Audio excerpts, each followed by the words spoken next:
నా పేరు సంగం వెంకటస్వామి, గ్రామం పెదబాపల్లె, హుజరాబాద్ మండలం, కరీంనగర్ జిల్లా.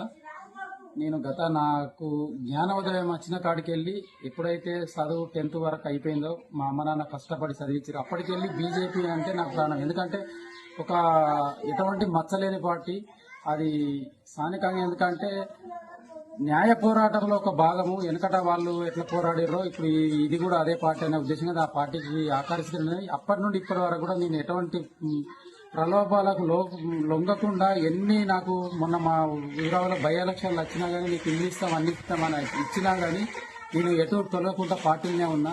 గతంలో కూడా నేను వార్డు మెంబర్గా కూడా చేసిన. ఆ క్రమేపక నాకు ఇప్పుడు సర్పంచ్ అవకాశం బీసీ జనరల్ అచ్చుడితో నేను పోటీ చేయడం జరిగింది. దానికి గాను నాకు లోకల్ కూడా కనీసం ఇంటికి పోయి లోకల్ కార్యకర్తలు ఇంటికి పోయి బతిలాడినా కానీ ఏ ఒక్కరు కూడా నాకు అసలే సహకరించలేదు. మరి నేను సరే ఇక్కడ రెబల్గా ఉన్నారా అనుకుంటే కూడా వేరే వాళ్ళు కూడా ఎవరు లేరు. నేను నామినేషన్ వేసిన కాడికెళ్ళి కూడా లోకల్ కార్యకర్తలను అందరినీ బదిలాడుకుంటూనే ఉన్నా. ఇటు సరే సారు ఒకసారి మరి నాకు సపోర్ట్ కావాలి కదా, మరి నాకు ఆర్థిక సాయం కావాలి, నేను ఎటు చేసి గెలుపుతా, నన్ను ఊళ్ళో కూడా నువ్వైతే ఉత్తములు అని కూడా నన్ను సూచించారు. ఆ క్రమేపా సరేలే ఊరికి సేవ చేద్దాము, నాది పార్టీ అనేది కూడా కొంత పేరున్నది, మంచి పేరు. అందులో కూడా నేను మంచిగానే చురుగ్గానే పాల్గొంటా ఎప్పటికి కానీ. ఆ తర్వాత ఈ దైవ కార్యక్రమాల్లో కూడా మా విలేజ్లో నేను ఎప్పుడు పాల్గొంటాను అన్నట్టు, గుడి డైరెక్టర్ను కూడా. ఆ మంచి పేరుతోటి నేను కాబట్టి ఈ జై శ్రీరామ్ నినాదంతో ఈ రామ మందిర నిర్మాణంతో దానికి ఈ మనదే ఈ పార్టీ అనే ఉద్దేశంగా నా కుటుంబం మొత్తం అది చేస్తే ఇవాళ నాకు వెన్నుపడి వస్తుంది. ఓన్లీ ఈటల రాజేందర్ గారి దగ్గరికి పోయి నాకు సహాయం కావాలని కోరినందుకు నన్ను ఈ హుజరాబాద్ మండల్ పార్టీ ప్లస్ కరీంనగర్ జిల్లా అధ్యక్షుల వారు కూడా నన్ను బెదిరియడం జరిగింది. దానికి నాకు మీరు అక్కడికి పోతేనైతే నీకు ఎటువంటి సహాయ సహకారాలు అందియము మేము ఆర్థికంగా కానీ ఏడ కానీ అని సార్ కూడా నాకు టైం ఇచ్చిండు. ఒక రోజు మీటింగ్కి వస్తానని వీడికి రూట్ మ్యాప్ కూడా అడిగితే కూడా నాకు సరే సార్ అన్నవాళ్ళే నీకు మళ్ళీ సార్ రూట్ మ్యాప్ కూడా నువ్వు ఇచ్చిన బట్ట కదా ఇట్లా ఇస్తే మంచిగా కూడా నా దగ్గరికి రాత్రి వచ్చి బెదిరిచ్చిర్రు. అసలు నువ్వు ఇస్తే కూడా మళ్ళీ వాళ్ళు తెల్లారి కూడా వచ్చి నీకు ఇన్ని డబ్బులు ఇస్తాము, నువ్వు కంపల్సరీ నువ్వు ఇక పోటీలో నిల్చో అని నాకు డబ్బులు కూడా ఒక 5 నుండి 6 లక్షలు ఇస్తామన్నారు. వ్యక్తిగతంగా కూడా నా దగ్గరికి వచ్చి చెప్పారు. ఎవరు కరీంనగర్ కార్పొరేటర్ ఒక అతను, హైదరాబాద్ నుండి వచ్చిన ట్రైనింగ్ ఆఫీసర్ అడ్వర్టైజరు, తర్వాత రాముల కుమార్, గంగాడి కృష్ణారెడ్డి గారు, సంజయ్ అన్న నువ్వు చెప్పినట్టు కనుక చేసి అంటే నేను నీకు 7 నుండి 8 లక్షలు కూడా మేము గెలిపిస్తే కూడా నీకు సాయం అందిస్తాం తప్పనిసరి అని చెప్పడం వల్ల మరి సార్ సార్ ఆ రానుడితోటే సరే నీ దగ్గర ఉన్నాయైతే మొదట వీళ్ళు ఇస్తున్నారు కదా అని చెప్పేసి నేను బజార్లు అప్పుల మీద అప్పులు చేసుకొని ఇవ్వడం జరిగింది. ఈ క్రమం 5-6 గంటల దాకా పంచే క్రమంలో కథం చేతులు ఎత్తేసారు. నన్ను ఇప్పుడు ఎక్కడ కాను చేసిరు. అసలు ఏదో అవ్వబెట్టది అడక తిన్న చదరంగంలో నన్ను ఆడుకున్నారు ఇద్దరు రకం కలిసి. నేను పార్టీ బేసులనే పోయినా తప్ప కానీ ఆయన మధ్యలో ఇప్పుడు ఆవులు కొట్లాడుకొని లేగల దూడలు ఇరగొట్టినట్టు చేసిరు నన్ను. అయితే ఇప్పుడు నా పరిస్థితి మాత్రం ఘోరంగా ఉన్నది.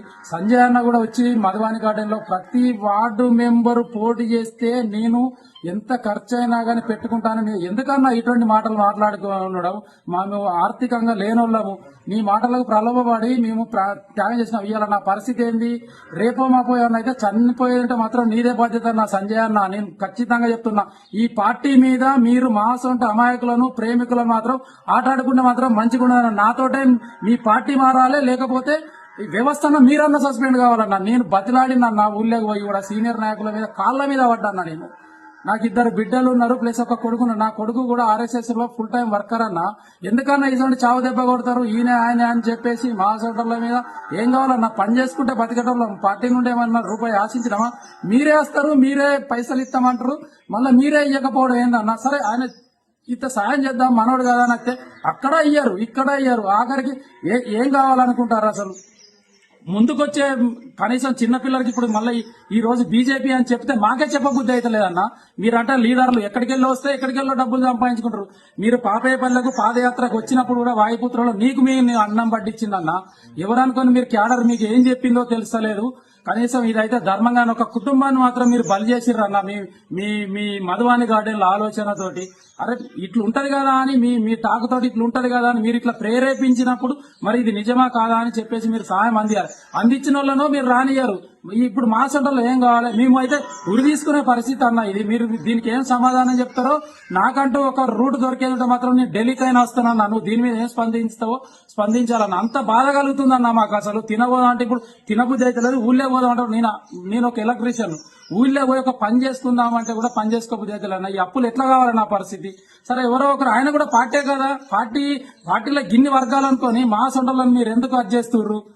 మీ ముందుకు పోదాం అనుకున్న వాళ్ళు ఎందుకు వర్క్ చేస్తారు? మన ఊళ్ళో కూడా మేము ఒక అతను సీనియర్ నాయకుడు అని ఉన్నాడు. నేను మిర్చీలు తినిపోయిన విద్యాసాగర్ అప్పుడు ఇప్పుడు మరి ఇంటికి పోయి కూడా నువ్వు సీనియర్ కదా అన్న, ఎందుకు వస్తలేవు అంటే కూడా నేను అంతే రాను తమ్మి, నీకైతే ఓట్లు వేయిస్తాను. మరి ఎక్కడ పోయినాయి నా ఓట్లని? బీజేపీ అని చెప్పుకొని తిరుగుడు ఎందుకన్నా? మీరు కూడా మీటింగ్లు ఎందుకు పెడతారు? మా సొంటి మీ నమ్మిన వాళ్ళని ఎందుకు బలి చేస్తున్నారు? మేము ఇలా పుట్ట చేత పట్టుకొని ఉన్నామన్నా. మేము రూపాయి బిల్లు ఇప్పుడు 22 లక్షల రూపాయలు అప్పైంది అన్న. నీకు పేపర్ తోటి సహా ఇచ్చిన చిట్టీలు కూడా ఉన్నాయి. అది నా కుటుంబమే వంచిన మీరు ఇస్తారానంటే. నాకు చెప్పింది నిజం కదా, రాముల కుమార్ గారు చెప్పింది నిజం కదా. హైదరాబాద్ నుంచి ఈయన మన కరీంనగర్ కార్పొరేటర్ వచ్చిండు దగ్గర కూడా ఇంటికి. తర్వాత కృష్ణారెడ్డి వచ్చిండు ఒక నైటు. ఇదంతా ఏం కావాలి? ఎందుకు ఇట్లా మీరు ఆడుకుంటారు కుటుంబాలతోటి? ఒక మంచి అభిమానిని, బీజేపీ పార్టీ అభిమానిని ఎందుకు నర్వస్ చేస్తుర్రు? మీ స్వార్థాల గురించా మా కుటుంబాలను బలి చేసుకోవడం? మీరు గెలవడానికి కూడా మీరు మెప్పొందుకోవడం మమ్మల్ని బలి చేస్తుర్రా మీరు? ఇది ఏం పోకడవుతుందో తెలుస్తలేదు ఈ పార్టీ అయితే. ఒకప్పుడు అరే అని నమ్మేది, ఇంత వర్గపోర్లు పెట్టుకొని మా సొంటలను బలి చేసిన అయితే ఇది న్యాయం కాదన్న. మీకు తోచిన సహాయం ఇప్పటికైనా చేసి మమ్మల్ని లాగరా ఇయ్యానైతే మీ డబ్బుల వల్లనైతే మేము కోల్పోయినాం. మానసికంగా మెంటల్ గా కూడా మేము పోయినామన్నా. ఇప్పుడు తలెత్తుకొని పరిస్థితి వచ్చింది. మీరు మమ్మల్ని ఆదుకుంటారా లేకపోతే మేము చేసే పని మేము చేసుకోమన్నా అది మీకు ఏం జరగాలన్నా జరుగుతుంది. ధన్యవాదాలు అన్నగారు మీ పార్టీని నమ్ముకున్నందుకు. నేనైతే గత 40 సంవత్సరాలకెళ్ళి మీరు రికార్డు చేసినా ఎవరు చేసినా మన బ్యాలెట్ మీద పేరు సింబల్ కమలం పువ్వు వచ్చిందంటేనే పడి చచ్చుకుంది ఆయన. ఈ రోజు కూడా సంజయ్ అన్న గారిదే ఫోటో పెట్టుకుంటా నేను. అవి అక్కడ నిదర్శనంగా కూడా ఉన్నది నాకు. ఎందుకన్నా మీరు ఇట్లా చేస్తారు? ఏ ఒక్కనాడు కూడా ఒక పార్టీకి చేయకోవట్లేదన్న నేను. మీరు కండవలు కప్పుకొని పక్క పొంటి ఫోటోలు దిగుడు లెక్క కాదన్నా, అంతకన్నా లోపల ఉన్నదన్న మాకు అభిమానము.